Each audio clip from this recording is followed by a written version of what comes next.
Someone wants me to meet him in the Reichstag at midnight. Does he say why? Claims to have information about an old case of mine. A missing person that stayed missing. Sure, I remember them like I remember dogs with tails. Very unusual. Are you going? I shrugged. Lately I've been sleeping badly, so why not? You mean apart from the fact that it's a burnt-out ruin and it isn't safe to go inside? Well, for one, it could be a trap. Someone might be trying to kill you. Maybe you sent it then.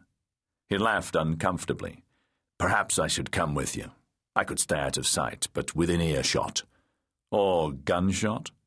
I shook my head.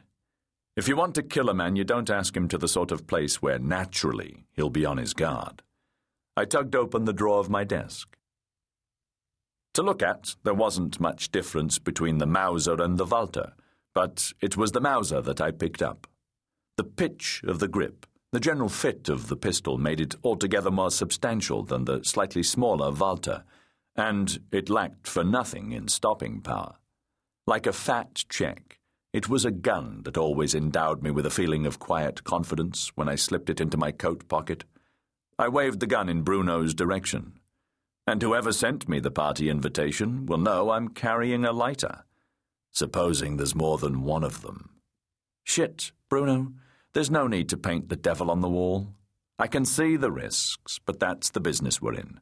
Newspapermen get bulletins, soldiers get dispatches, and detectives get anonymous letters. If I'd wanted sealing wax on my mail, I'd have become a damned lawyer. Bruno nodded, tugged a little at his eye patch, and then transferred his nerves to his pipe, the symbol of our partnership's failure.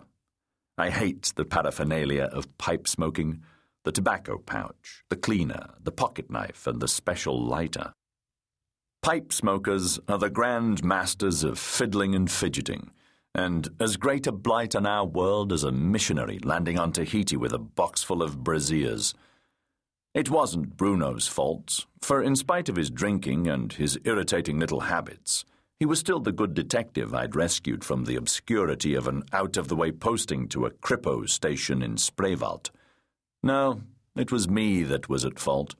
I had discovered myself to be as temperamentally unsuited to partnership as I would have been to the presidency of the Deutsche Bank. But looking at him, I started to feel guilty. Remember what we used to say in the war? If it's got your name and address on it, you can be sure it'll be delivered. I remember, he said, lighting his pipe and returning to his Volkische Beobachter. I watched him reading it with bemusement. You could as well wait for the town crier as get any real news out of that. True. But I like to read a paper in the morning, even if it is a crock of shit. I've got into the habit. We were both silent for a moment or two. There's another one of those advertisements in here. Rolf Vogelmann, private investigator, missing persons a speciality. Never heard of him. Sure you have. There was another ad in last Friday's classified. I read it out to you. Don't you remember? He took his pipe out of his mouth and pointed the stem at me.